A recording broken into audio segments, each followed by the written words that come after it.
आहे की आपण MPSC 10वी आणि 12वी या विद्यार्थ्यांच्या आयुष्याची खेळ व्हायला नको म्हणून ह्या परीक्षा आपण पुढे ढकललेल्या आहेत। या परीक्षा आपण पुढे ढकलू शकलो कोविडची लाट कमी झाल्यानंतर ते आपण घेऊ शकतो, पण आपली जी परीक्षा सुरू आहे ती परीक्षा मात्र आपण पुढे ढकलू शकत नाही। माझे तर म्हणणे लवकरात लवकर त्याच्यामध्ये आपल्याला उत्तीर्णच व्हावंच लागेल।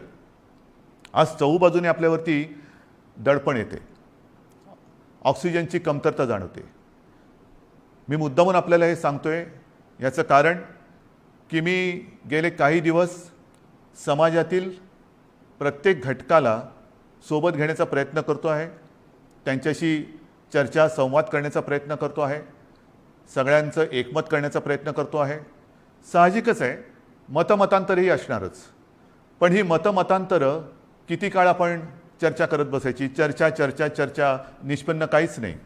हे आता परवडणारं नाही आहे, कारण हा जो कालावधी आहे, हा जो वेळ आहे, हा एकदा जर का आपल्या हातातून निघून गेला तर मग आपल्या मदतीला कोणी येऊ शकणार नाही। आणि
जे कारखाने किंवा ऑक्सिजन उत्पादक आहेत त्यांच्याकडनं आपल्याकडे ऑक्सिजन यायला रस्त्याने आणि रोजचा किती आणणार सुरळीत पुरवठा आपल्याला पाहिजे। आणि त्याच्यासाठी मी माननीय पंतप्रधानांना काही विनंत्या करतो आहे। त्या बाकीच्या तर मी आपल्याकडे सांगतोच, पण एक विनंती मी त्यांना करतो आहे ज्याच्याबद्दल मी अधिकृत पत्र पण लिहितोय की ही रस्त्याने आता ऑक्सिजन आणेपर्यंत आमच्याकडे फार विचित्र परिस्थिती निर्माण झालेली आहे। मला कल्पना नाही असं करता येणे शक्य आहे का? असेल तर आपल्याला लष्करी तज्ञांची मदत घेऊन जर हवाई वाहतुकीने आमच्याकडे ऑक्सिजन आणू शकलो आपण आणि आणू शकत असू तर कृपा करून आम्हाला नुसती परवानगी नाही तर एअरफोर्सला सांगून आम्हाला मदत करायचे तसे आदेश द्या। एवढी निकड आता आपल्याला ऑक्सिजनची लागलेली आहे। कारण तुम्हाला मी हा नकाशा दाखवला, आपल्याकडनं टँकर जाणार, तिकडनं ते भरणार, त्याच्याकडनं ते आपल्याकडे येणार। कदाचित तिथे जरी टँकर्स मिळाले तरी तिथे ते टँकर भरले जाणार आणि आपल्याकडे येणार। पुन्हा इकडे आणून एका वेळेला किती आणणार? आणखीन ऑक्सिजन लागणार। मग रोजची ही वाहतूक आपल्याला सुरू ठेवावी लागणार। रोज आपल्याला ऑक्सिजनचा हा पुरवठा लागणार आहे, रोज आपल्याला रेमडेसिवीरचा पुरवठा लागणार आहे। आणि ही सगळी परिस्थिती बघितल्यानंतर मग मात्र आपल्याला ही आपत्कालीन परिस्थिती आहेच ही धरून हवाई वाहतुकीने लष्कराच्या मदतीने सुद्धा जर करता येणं शक्य असेल तर कृपा करून तशी मदत आम्हाला करावी अशी विनंती मी आपल्या माध्यमातून सुद्धा, म्हणजे आता या फेसबुक लाईव्हच्या माध्यमातून आणि मी स्वतः व्यक्तिगत फोनही करीन आणि पत्रसुद्धा लिहितोय। तर ही एक मागणी आहे। तसंच आणखीन एक दोन मागण्या ज्या मला काही वर्गाने केलेल्या आहेत त्यासुद्धा मी वाचूनच दाखवतो की साधारणतः मार्च महिन्यामध्ये GSTचा परतावा दाखल करण्याची मुदत असते, ती मुदत लघु आणि मध्यम उद्योजकांसाठी आणखीन 3 महिन्यांनी वाढवावी अशी मी विनंती माननीय पंतप्रधानांना करतोय। की आता हे सगळे संकटातच आहोत आपण, हे संकट ही आपत्ती आहे, या आपत्तीमध्ये आपणच यांना सांभाळून घ्यायला पाहिजे। कारण इतर वेळेला अर्थचक्र चालवणारी हीच लोक आहेत, उद्योगधंदे राहिले पाहिजेत, रोजीरोटी राहिली पाहिजे, नाहीतर मग जगायचं कशासाठी? तर त्यांना थोडासा एक आधार देण्यासाठी GSTचा जो एक परतावा आहे तो त्याला 3 महिन्यांनी तरी किमान मुदतवाढ द्यावी अशी मी माननीय पंतप्रधानांना विनंती करतो आहे. नंतर जसे आपण बघत असतो की भूकंप होतो, काही वेळेला अतिवृष्टी होते, पूर येतो, मग ती नैसर्गिक आपत्ती आपण जाहीर करतो. नैसर्गिक आपत्ती जाहीर केल्यानंतर मग त्याच्यामधले जे काही निकष असतात त्या निकषच्या अनुषंगाने आपण वैयक्तिक मदत ही करत असतो. तर ही सुद्धा एक नैसर्गिक आपत्ती आहे, ती तर आपण सगळ्यांनीच मानलेली आहे. पण ह्या नैसर्गिक आपत्तीमध्ये जसं इतर नैसर्गिक आपत्तीमध्ये जे निकष आपण लावतो आणि विशेषतः ज्यांची रोजीरोटी ही ह्याच्यामध्ये थोडीशी हल्लेली आहे म्हणा, किंबहुना जाण्याची शक्यता निर्माण झालेली आहे, त्यांच्या रोजीरोटीवरती गदा किंबहुना संकटात सापडलेली आहे, अशा लोकांना व्यक्तिगत मदत आपण काय करू शकतो ती मदत सुद्धा द्यावी अशी मी माननीय पंतप्रधानांकडे विनंती करतो आहे. याचं कारण असं की ही आपत्ती ही फार विचित्र आहे. याच्यावरती अजूनही म्हटलं तर औषध सापडलेलं तर नाहीच आहे, पण लस ही सापडलेली आहे. माननीय पंतप्रधानांनी सांगितलं की 11 ते 14 तारखेपर्यंत टीका महोत्सव करा. आहे, माझं तर म्हणणं केवळ 4च दिवस नाही, आमच्याकडे आम्ही लसीकरणाचा वेग हा मोठ्या प्रमाणावरती वाढवलेला आहे. पुन्हा मी त्या लस किती मिळते आणि किती ह्या राजकारणात जाऊ इच्छित नाही, पण लसीकरण हे वाढवावंच लागेल. लसीकरण का वाढवायचं? तर लसीकरण केल्यानंतर ह्या लाटेतून बाहेर पडू का? नाही, कारण लस दिल्यानंतर सुद्धा प्रतिकारक शक्ती यायला काही दिवस जावे लागतात. नक्कीच आत्ताची लाट ही प्रचंड मोठी आहे. या लाटेतून आपल्याला काही गोष्टी मी पुढे सांगणार आहेत त्या करूनच बाहेर पडावं लागेल. परंतु लसीकरण एवढ्यासाठी की लसीकरण केल्यानंतर तिसरी लाट, कारण जगामध्ये आता तिसरी लाट, चौथी लाट, पाचवी लाट ह्या अशा लाटामागून लाटा ह्या येत आहेत, हा अनुभव आहे. जसं ब्रिटननी काय केलं, 2.5 ते 3 महिने अत्यंत कडक निर्बंध लावले, लॉकडाऊन केला. पण दरम्यानच्या काळामध्ये त्यांनी संपूर्ण जनतेला, जवळपास काही टक्के जनता त्यांनी आता कव्हर केली, 50%हून जास्त झाली असेल जनतेला, त्यांनी वॅक्सिनेशनच्या माध्यमातून एक सुरक्षित केलं. लसीचा पहिला डोस देऊन टाकला आणि तो दिल्यानंतर आत्ताचं तिथलं जे चित्र आहे, हॉस्पिटलायझेशन बरंचसं कमी झालेलं आहे, मृत्यूदर हा घटलेला आहे. मग त्याच दिशेने, त्याच मार्गाने आपल्याला देखील जावं लागेल. आपल्याला येत्या काही काळात भरपूर प्रमाणामध्ये लसीकरण वाढवावं लागेल की जेणेकरून पुढची लाट आपण कदाचित थोपवू नाही शकणार, पण तिचा वेग हा मंदावू शकू. म्हणजे पहिली लाट आता जर का बघितलं आपण पाठीवळून बघताना, तर या लाटेच्या तुलनेत ती लाट काहीच नव्हती. एवढी प्रचंड मोठी ही लाट आहे. अजूनही आपण पीकच्या जवळ गेलो आहोत की नाही कळायला मार्ग नाही आहे. रोजची रुग्णसंख्या वाढते आहे, की कुठपर्यंत वाढेल सांगता येत नाही.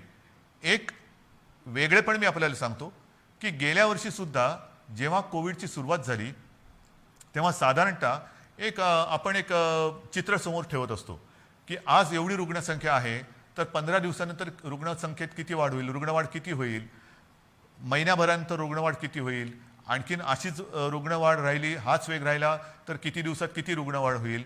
आणि मी आपल्याला सांगू इच्छितो, गेल्या वर्षी केवळ आपल्या आणि आपल्याच जिद्दीमुळे आणि आपल्या संयमाने, आपल्या सहकार्यामुळे जे काही चित्र आपल्याला दाखवलं गेलं होतं तेवढी लाट आपण येऊ दिली नव्हती. त्यापेक्षा कितीतरी खाली आपण कोविडला ठेवला होता.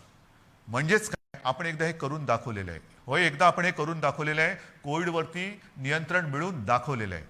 मात्र यावेळीची जी लाट आहे ती लाट आणि जे काही चित्र समोर रुग्णवाढीचं ठेवलं जाते ते जवळपास येते. म्हणजे जी अपेक्षित रुग्णवाढ 15 दिवसांनी किती होईल, महिनाभरानंतर किती होईल, हे जे काय सांगितलं जाते ते चित्र हे यावेळेचं जवळपास सारखं आहे. गेल्या वेळेला जेवढी आपण आरोग्य सुविधा वाढवली, ही आरोग्य सुविधा नाही म्हटलं तरी तोकडी पडताना आपल्याला आता दिसते, आपण अनुभवतो आहोत. पण म्हणून आपण काही स्वस्थ नाही बसलेलो, आपण हातपाय गाडून अजिबात बसलेलो नाही, बसणारच नाही. जिद्दीने आपण लढणार आणि जिंकणारच, जिंकायचंच ही जिद्द घेऊनच आपण युद्ध लढतो आहोत. आज सुद्धा मी जे काय आपल्याला सांगणार आहे ते का पाहिजे, एक तर ही रुग्णवाढ भयावह आहे, भीतीदायक आहे. ऑक्सिजनचा उपयोग आपल्याला जास्त करावा लागतोय कारण तेवढी रुग्णसंख्या वाढते. ऑक्सिजनची कमतरता ही आता जाणवायला लागलेली आहे, औषधांची कमतरता ही जाणवायला लागलेली आहे, रुग्णशय्यांची कमतरता ही आता दिसायला लागलेली आहे. आपण येत्या काळामध्ये पुन्हा एकदा आरोग्य सुविधा आणखीन वाढवतो आहोत. मुंबईत वाढवतोय, विदर्भात वाढवतोय, पुण्यात वाढवतोय, सगळीकडे वाढवतो आहोत. जिथे जिथे जे जे करता येणं शक्य असेल ते आपण सगळे मिळून करतो आहोत. मग तिकडे ऑक्सिजनचे बेड्स वाढवायची आवश्यकता असेल तर ते वाढवतो आहोत, व्हेंटिलेटर्स वाढवण्याची आवश्यकता असेल तर ते वाढवतो आहोत, आयसोलेशन बेड्स वाढवण्याची आवश्यकता असेल ते वाढवतो आहोत, क्वारंटाईन वाढवण्याची आवश्यकता असेल ते वाढवतो आहोत. पण हे एकतर्फी झालं. एकतर्फी म्हणजे असं की त्याला अजून दोन गोष्टी आहेत. ही आरोग्य सुविधा वाढवल्यानंतर प्रत्यक्ष उपचार करण्यासाठी आपल्याला डॉक्टर्स लागणार. डॉक्टर्ससाठी सुद्धा आपले प्रयत्न चालू आहेत. आत्ता नवीन जे विद्यार्थी आपले उत्तीर्ण झालेले आहेत त्यांना आपण आवाहन करतो आहोत की तुम्ही पण या. त्यांचीसुद्धा आपण आरोग्याची काळजी घेणार आहोत, त्यांनासुद्धा आपल्यासाठी आपल्यासोबत घेणार आहोत.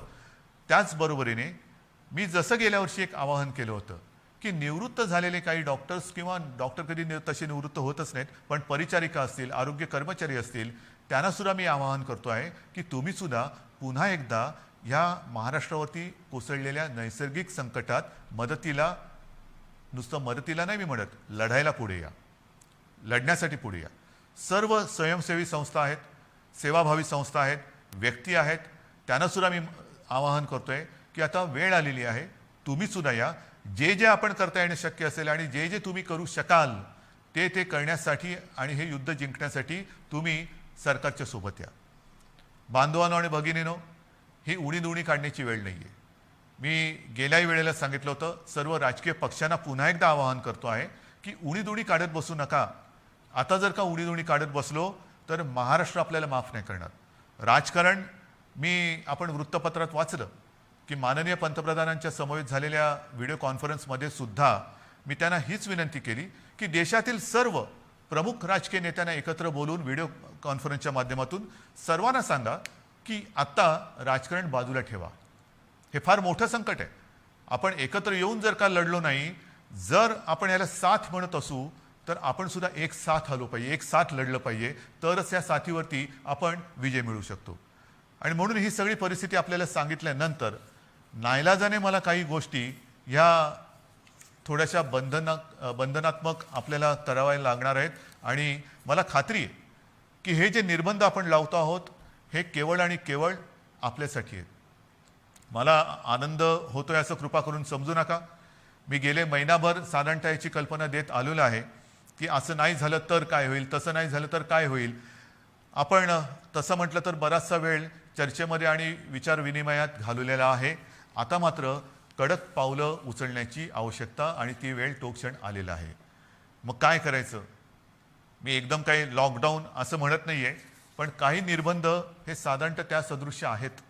कारण ही साखळी जर का तुटली नाही तर ही साखळी आपल्याला पूर्ण गुरफटून गुंबरून टाकल्याशिवाय राहणार नाही. आपल्याला रोजीरोटी महत्त्वाची आहेच, त्याहीबद्दल मी बोलणार आहे. पण रोजीरोटीच्या बरोबरीने आधी जीव वाचवायला पाहिजे. जीव वाचलं तर सगळं काही आहे. आणि जीव वाचवणं हाच आत्ता आपल्यासमोरचा महत्त्वाचा मुद्दा आहे. आणि तो वाचवण्यासाठी मी पुन्हा एकदा सगळ्यांना हात जोडून विनंती करतो आहे की आजपर्यंत जी काही निर्बंध आपण टाकलेले होते त्या निर्बंधात आता आपण अधिक वाढ करतो आहोत. आणि हे निर्बंध उद्या 8 वाजल्यापासून, संध्याकाळी 8 वाजल्यापासून आपल्या राज्यात लागू होतील. एक फक्त अपवाद थोडा आपल्याला करावा लागणार आहे, कारण तिथे 2-4 दिवसामध्ये मतदान आहे. ते म्हणजे पंढरपूर मंगळवेढा मतदारसंघ, विधानसभा मतदारसंघ. आपल्याला कल्पना आहे की तिथले आपले लोकप्रतिनिधी भारत भालके यांचं कोरोनामुळेच निधन झालं होतं. दुर्दैवाने ते आपल्यातून गेले आणि त्यांची जी जागा आहे त्या मतदारसंघात येत्या 2-5 दिवसामध्ये मतदान आहे. मतदान झाल्यानंतर मात्र तिकडे सुद्धा हे निर्बंध अत्यंत कडकपणाने लागू होतील. म्हणून मी थोडंसं माझ्या आणि आपल्या सगळ्यांच्या मनाविरुद्ध असलं तरी ह्या काही गोष्टी आपल्याला सांगतो आहे. मला खात्री आहे की आजपर्यंत जसं सहकार्य आपण मला केलं, ज्या ज्या गोष्टी मी आपल्याला सांगितल्या त्या गोष्टी आपण पाळल्या, तसंच सहकार्य येत्या काही दिवसासाठी आपण मला कराल आणि तसं करावं अशी मी पहिल्या प्रथम आपल्याला विनंती करतोय. काही निर्बंध मी आपल्याला वाचून दाखवतो आहे आणि बाकीचे सर्व निर्बंध जे आहेत, सगळे नियम आहेत, ते लवकरात लवकर हे प्रसिद्धी माध्यमाच्या माध्यमातून आणि आपल्या जी काही साईट आहे त्याच्यावरती अपलोड केले जातील, की जेणेकरून सर्वांना अत्यंत स्पष्ट शब्दात त्याची कल्पना येईल. जे निर्बंध आहेत ते असे आहेत की उद्या संध्याकाळपासून आपण ब्रेक द चेन, म्हणजे ही शृंखला तोडायची, आपल्याला तोडावीच लागेल. आणि ती तोडण्यासाठी आपण राज्यात 144 कलम लागू करतो आहोत. म्हणजेच आजपर्यंत ही दिवसा जमावबंदी आणि रात्री संचारबंदी असं होतं, कधी रात्री जमावबंदी करत होतो. आता मात्र आपल्याला पुढचे किमान 15 दिवस राज्यामध्ये संचारबंदी लागू करावी लागत आहे. अनावश्यक येणं जाणं हे आपल्याला आता पूर्ण बंद, मी टाळणं म्हणत होतो, आता ते पूर्ण बंद करावं लागणार आहे. कोणत्याही व्यक्तीला अतिआवश्यक काम किंवा योग्य कारण नसेल तर घराबाहेर आपण आता पडू द्यायचं नाही आहे. मी तर विनंती करतोय की हे मी नियम सांगतोय, पण मला आपल्याकडनं उलटं पाहिजे की जसं एक शब्द आहे जनता कर्फ्यू, जनता ठरवते की नाही आम्हीच आता हे करणार किंवा हे करणार नाही, तसं तुम्ही ठरवायचं आहे की नाही ना आता तसं अनावश्यक काही काम आणि आहे ना बाहेर संकट, तर मग मीच कारण नसताना घराबाहेर पडणार नाही. मी आता करोनाला मदत करणार नाही, मी सरकारला मदत करणार, मी माझ्या नागरिकांना मदत करणार. आपल्याला आता प्रत्येकाने ठरवलं पाहिजे की कोणाला मदत करायची, करोनाला मदत करायची की करोना विरुद्ध लढणाऱ्या सरकारला आणि माझ्या माता भगिनींना आणि बांधवांना मदत करायची. हा निर्णय आता ज्याने त्यांनी घ्यायचा आहे की करोनाला मदत करणारे कोण आहेत आणि करोना विरुद्ध लढणारे कोण आहेत, करोना दूत कोण आहेत आणि कोविड योद्धे कोण आहेत, हे आता आपल्याला आता कळणार आहे. आणि म्हणून मला असं वाटतं की काही गोष्टी ज्या आहेत त्याच्यात आवश्यक कॅटेगरी सेवा व उपक्रम वगळून सर्व आस्थापना, सार्वजनिक ठिकाणे, इतर सेवा बंद राहतील. सकाळी 7 ते रात्री 8 ह्या काळामध्ये आपण अत्यावश्यक सेवा ज्या आहेत त्या चालू ठेवणार आहोत. एक गोष्ट मी मुद्दामून सांगतोय की आपण सार्वजनिक वाहतूक व्यवस्था बंद करत नाही आहोत, म्हणजे लोकल्स बंद करत नाही आहोत, बस सेवा बंद करत नाही आहोत. मात्र त्या केवळ आणि केवळ अतिआवश्यक कामासाठीच वापरल्या जातील. आणि त्यातून त्या चालू का ठेवतोय तर जीवनावश्यक सेवा सुविधा देणारा जो कर्मचारी वर्ग आहे त्याचं येणं जाणं, कारण त्या जर का बंद पडल्या, म्हणजे पाणी आहे, आपले सफाई कामगार आहेत, त्यांना कुठेही तसं आपण सांगू शकत नाही वर्क फ्रॉम होम, घरी राहा आणि शहर स्वच्छ करा, घरी राहा आणि शहराचा पाणी पुरवठा सुरळीत ठेवा. नाही, त्यांना संकट असो वा नसो, आपल्यासाठी आपल्याला सेवा सुविधा देण्यासाठी रोज कामावर यावंच लागणार आहे. आणि म्हणून त्यांची ये जा ही सुलभतेने व्हावी म्हणून आपण पब्लिक ट्रान्सपोर्ट हे चालू ठेवतो आहोत. आणि त्याच्यामध्ये सुद्धा आवश्यक कॅटेगरी कोणती धरलेली आपण साहजिकच आहे, रुग्णालय आहेत, दवाखाने आहेत, वैद्यकीय, विमा, औषधी कंपन्या, औषधी दुकाने, वैद्यकीय सेवा देणारे काही डीलर्स आहेत, वाहतूक सप्लाय चेन आहे, लस उत्पादक व वाहतूक करणारे, कारण लस उत्पादक त्यांच्यासाठी वायल्स लागतात, त्यांचे कारखाने उघडे राहतील, त्यांची वाहतूक ये जा करणारे वाहन आहेत ती चालू राहणार आहेत. मास्क, जंतुनाशक उत्पादक, वितरक, वैद्यकीय कच्चा माल सगळे. त्याचप्रमाणे जनावरांशी जे संबंधित आहेत, म्हणजे आपले कृषीची जनावरं आली, शहरामध्ये आपले ज्याला आपण पाळीव प्राणी म्हणतो त्यांच्या संबंधितली दुकानं, त्यांची दवाखाने हे उघडे राहतील. शीतगृहे, वेअरहाऊसिंग, हवाई वाहतूक, रेल्वे, बस, ऑटो, विविध देशांची राजनैतिक कार्यालय. नंतर तोंडावरती पुन्हा पावसाळा आलेला आहे. एप्रिल तर अर्धा गेला, येत्या 1.5 महिन्यामध्ये पाऊस येणार. पावसाळ्याची जी काही कामं आहेत ती पावसाळी पूर्वच करावी लागतात, तर ती पावसाळ्यासाठीची, पावसाळी पूर्वीची जी कामं आहेत ती सगळी चालू राहतील. त्याच्यानंतर बँक्स, रिझर्व्ह बँक इंडिया आणि त्यांच्याशी संबंधित सगळे, सेबीने मान्य केलेली कार्यालय, दूरसंचार सेवा व त्यांच्याशी संबंधित देखभाल व दुरुस्ती करणारे, ह्या सगळ्या गोष्टी, ई कॉमर्स असेल, ह्या सगळ्या आहेत. त्याच्यानंतर अधिस्वीकृतीधारक पत्रकार, त्यांनासुद्धा आपण त्यांना मुभा दिलेली आहे येण्याची. पेट्रोल पंप चालू राहतील, पेट्रोलियम उत्पादन आहेत, कार्गो सेवा, डेटा सेंटर्स, IT सेवा, शासकीय व खाजगी सुरक्षा मंडळं, ह्या सगळ्या गोष्टी ह्या आपण चालू ठेवतो. हे आहेत, बऱ्याच गोष्टी आहेत. त्याची संपूर्ण मी आता वाचत नाही आहे, पण ह्या गोष्टी ह्या प्रसिद्धी माध्यमाच्या माध्यमातून आपल्याकडे येतील, त्याबरोबर आता अपलोड पण केल्या जातील. तेवढ्याच चालू राहतील. बाकीची कृपा करून मी आपल्याला विनंती करतो आहे की ह्या सेवा किंवा इतर काही आपली वाहतूक आहे ती बंद राहणार आहे. बांधकामामध्ये सुद्धा आणि इतर जे काही उद्योग आहेत त्यांना सुद्धा मी सांगतोय की तुम्ही सुद्धा जिथे जिथे तुमच्या साईट्स आहेत, एक तर त्या साईटवरती तुमच्याकडे सुविधा असेल तर तुमच्या कर्मचाऱ्यांची सोय तिथल्या तिथे करा. त्यांना उगाचच तिथून त्यांच्या घरी, त्यांच्या घरातून तिथे, म्हणजे कोविडची ये जा जशी व्हावी तशी त्यांची ये जा होऊ देऊ नका. त्यांच्या माध्यमातून कुठे कोविड पसरू देऊ नका.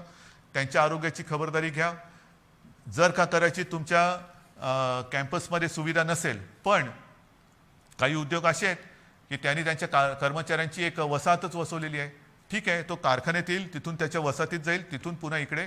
एवढ्या पुरतं वाहतुकीची व्यवस्था तुम्ही करू शकत असाल तर तुमचा उद्योग चालू ठेवायला काही हरकत नाही आहे. आपल्याला अनावश्यक सगळ्या गोष्टी, सगळी ये जा ही थांबवायची आहे.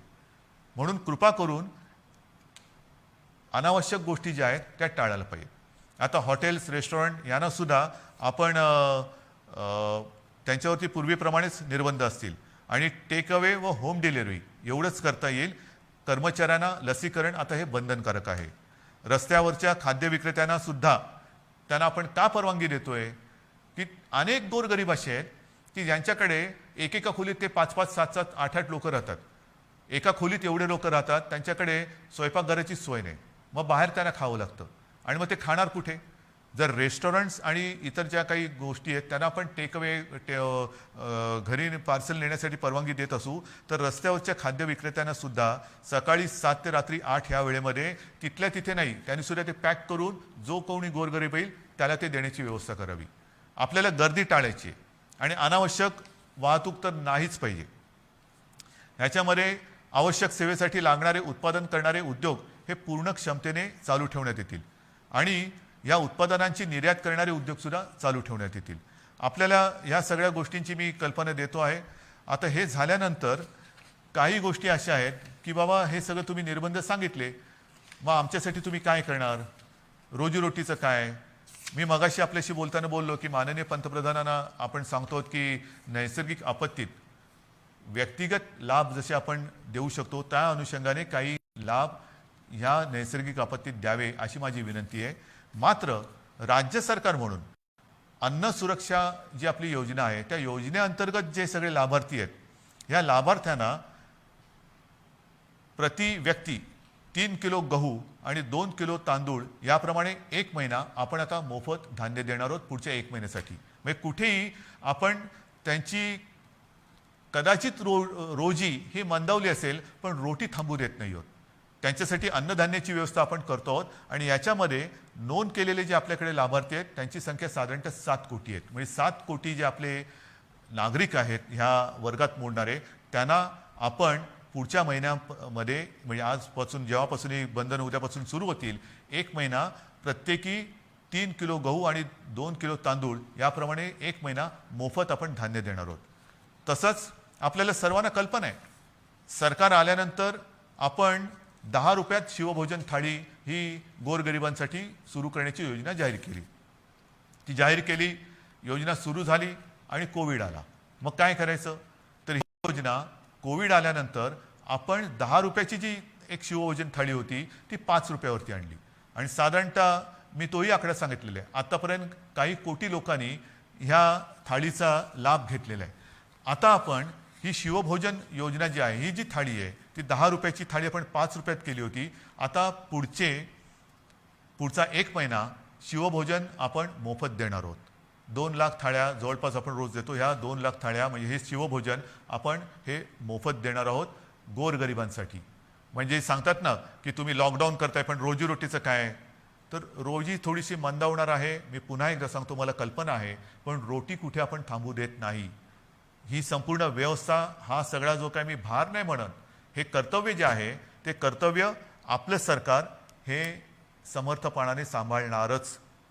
भार हा पडणार सरकारवरती, जसा तुमच्यावरती पडतोय तसा सरकारवरती पडतोय, पण सरकार हा आपल्या सगळ्या आशीर्वादाने भार सोसणार आणि सोसायला ते समर्थ आहे.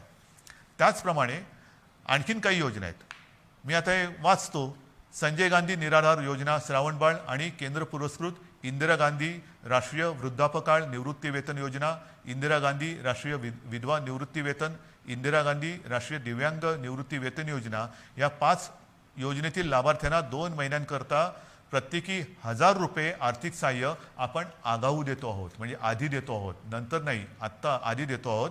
आणि ह्याचे साधारणतः लाभार्थी हे किमान 35 लाख आहेत.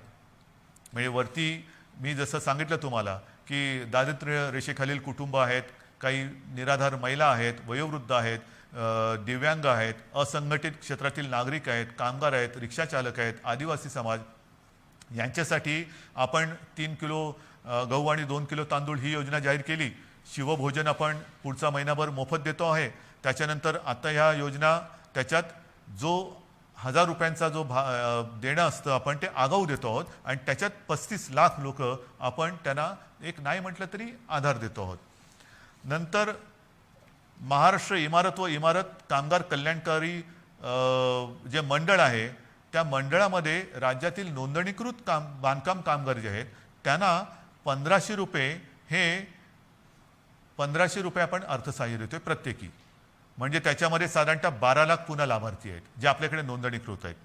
हे 1500 रुपये आपण त्या बांधकाम वर्गातील कामगारांना देतो आहे. घरेलू कामगार आता हा एक वेगळा आपण हे करतोय. घरेलू कामगार जे नोंदणीकृत घरेलू कामगार आहेत त्यांच्यासाठी सुद्धा आपण एक निधी देतो आहोत. म्हणजे हा सुद्धा एक मोठा वर्ग आहे तसा जो नोंदणीकृत आहे त्यांना आपण हा निधी देतो आहोत.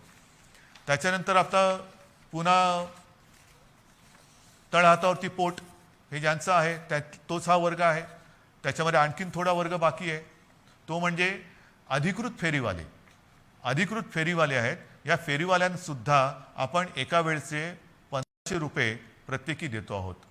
फेरीवाल्यांसाठी जे अधिकृत नोंदणीकृत आहेत फेरीवाले त्यांना देतो आहोत. आणि हे जे देणं आहे हे या फेरीवाल्यांची स्वनिधी योजनेत बँकांकडे नोंदणी असल्यामुळे बँकांमार्फत हे त्यांच्या बँकेत हा जो काही निधी आहे तो त्यांना हस्तांतरण दिलं. ह्याच्यामध्ये जवळपास 5 लाख लाभार्थी आहेत. तसंच आपले रिक्षाचालक आहेत. कारण सगळंच बंद केल्यानंतर रिक्षाचालकांनी काय करायचं तर ह्याच्यामध्ये सुद्धा जे परवानाधारक रिक्षाचालक आहेत त्या रिक्षाचालकांना सुद्धा एका वेळेचं आपण 1500 रुपये हे देतो आहोत. आता याच्यामध्ये सुद्धा साधारणतः 12 लाख लाभार्थी आहेत. म्हणजे तुम्ही बघत जा 7 कोटी 35 लाख 12 लाख 5 लाख 15 लाख आपण जे जे करता येणं शक्य असेल ते करतो आहोत. माझ्या आदिवासी समाजासाठी सुद्धा खावटी योजनेचा लाभ घेत असलेल्या आदिवासी कुटुंबांना प्रति कुटुंब आपण एका वेळेचं 2000 रुपये हे आर्थिक सहाय्य देतोय. ह्याच्यामध्ये सुद्धा आता लाभार्थी 12 लाख आहेत. म्हणजे आपण जेवढं करता येणं शक्य असेल तेवढं करतो आहोत. हे आत्ताच्या घडीला हे आपण जे पटकन करता येणं शक्य आहे ते करतो आहोत. त्याच्यानंतर आता ह्या टाळेबंदी हा शब्द वापरायचा न वापरायचा पण ही जे काही निर्बंध आहेत त्या काळामध्ये आपल्याला कोविडवरची उपाययोजना जी आहे त्याच्यामध्ये इतर काही सुविधा वाढवायच्या आहेत. त्याच्यानंतर औषधं खरेदी आली, व्हेंटिलेटर्स खरेदी करणं आलं, सुविधा आली, सुविधांची उभारणी आली. त्याच्यासाठी काही पैसे लागतात. तर त्याच्यासाठी आपल्या जिल्हाधिकारी त्यांना काही पैसे आपल्याला त्यांच्याकडे देऊन ठेवावे लागतात की तुम्हाला आवश्यकतेनुसार. कारण पटकन आता रुग्ण आला आणि काही गरज लागली तर विचारत बसायचं नाही. जे जे करता येणं आवश्यक आहे ते तिकडे करायचं. आणि त्यांच्यासाठी सुद्धा आपण साधारणतः 3300 कोटी फक्त आणि फक्त कोविडसाठी म्हणून बाजूला काढून ठेवतो. म्हणजेच काय की आपण हा सगळा जर का एक आढावा घेतला तर ढोबळमानाने हे सगळं आपण करण्यासाठी जवळपास 5400 कोटी रुपये आपण हे विविध ज्याला आधार देतो म्हणतो तुम्ही नुसती मदत नाही पण एक आधार देण्यासाठी आणि कोविड वाढू नये, वाढलाच तर औषधोपचारासाठी सुविधांसाठी म्हणून आपण एवढा एक निधी बाजूला काढून ठेवतोय. आणि म्हणून मला असं वाटतं बांधवांनो आणि भगिनींनो मी सगळी परिस्थिती आहे ही आपल्यासमोर ठेवलेली आहे. ऑक्सिजनची सुद्धा परिस्थिती आपल्याला सांगितलेली आहे, बिकट आहे. पुन्हा एकदा सांगतो साधारणतः आपल्या राज्याची क्षमता ही 1200 मेट्रिक टन प्रतिदिनी उत्पादनाची आहे. आज जवळपास 950 मेट्रिक टन पर्यंतचा वापर ऑक्सिजनचा फक्त आणि फक्त कोविडग्रस्त रुग्णांना ज्यांना ऑक्सिजनची आवश्यकता आहे, ज्यांचा श्वास घ्यायला त्यांना त्रास होतोय, ही कल्पनासुद्धा करणं अशक्य आहे, अवघड आहे की श्वास रोखला जातो म्हणजे काय होतंय, घुसमटणं म्हणजे काय आहे. त्यांचा श्वास मोकळा होण्यासाठी, त्यांचा श्वासोच्छ्वास परत नैसर्गिक होण्यासाठी, म्हणून हा आपण ऑक्सिजन वापरतो आहोत. पण ह्याच संख्येने जर रुग्णवाढ होत राहिली तर हाताशी राहिलेला ऑक्सिजन हा येत्या काही दिवसात संपल्याशिवाय राहणार नाही. आज सुद्धा रोजची आपली रेमडेसिवीरची जी गरज आहे, किती वापर होतोय, सगळीकडनं मागणी होते, रेमडेसिवीर पाहिजे. आपल्याला कल्पना आहे आपल्या राज्यात आजच्या दिवशी साधारणतः किती रेमडेसिवीर इंजेक्शन वापरले जातात? साधारणतः 40 ते 50 हजार, म्हणजे 40 ते 50 हजार सरासरी रोजची आजची आपली रेमडेसिवीर इंजेक्शनची ही मागणी आहे, गरज आहे. आता तुम्ही विचार करा, आजच्या घडीलाच रेमडेसिवीर थोडंसं कमी पडतंय, त्याची आपण हे करतोय, सोय केलेली आहे, येत्या काही दिवसात ते नियमित होईल.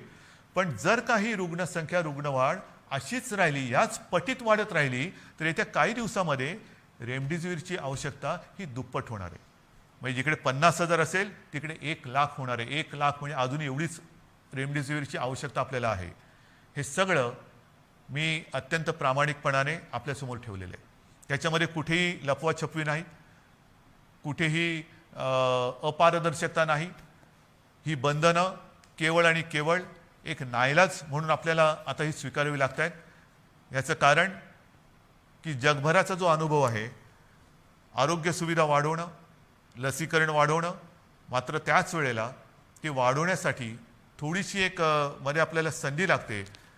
ती संधी आणि ही साखळी तोडण्यासाठी आपल्याला हे निर्बंध स्वीकारावे लागतात.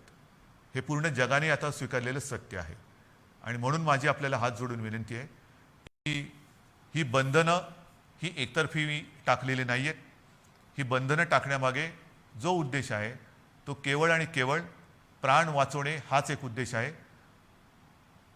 आनंददायी ही परिस्थिती नाही आहे, घाबरण्यासारखं सुद्धा तसं नाही आहे, कारण आपण समर्थपणाने ह्याचा मुकाबला करतो आहोत. आजपर्यंत जे सहकार्य आपण मला केलं, जसं मला आपल्या कुटुंबातील एक आपण मानता, त्याच तळमळीने आणि त्याच प्रेमाने आणि त्याच आपुलकीने माझ्यावरती मी पुन्हा सांगतो, टीका करणारे किती करत असले तरी त्या टीकेची पर्वा न करता आपल्याशी जी माझी बांधिलकी आहे त्या बांधिलकीला स्मरून आणि तिला जागून मी केवळ आणि केवळ माझ्या राज्याच्या, माझ्या माता भगिनींच्या, माझ्या बांधवांच्या हितासाठी ही निर्बंध आपल्यावरती थोडीशी लादत आहे. कृपा करा, न चिडता, न रागावता, समजून घेऊन सहकार्य करा आणि ही लढाई जिंकायला नुसती मदत नाही तर मी पुन्हा एकदा सांगतो की आपण सगळे सैनिक म्हणून सोबत या आणि ही लढाई जिंकायचीच या जिद्दीने पुन्हा एकदा कंबर कसून कोविड भगाव ह्या पद्धतीने आपल्याला आता हे करावं लागेल. आजपर्यंत जसं सहकार्य केलं तसंच सहकार्य यापुढेही अपेक्षित आहे. सर्वांना धन्यवाद देतो. जय हिंद, जय महाराष्ट्र.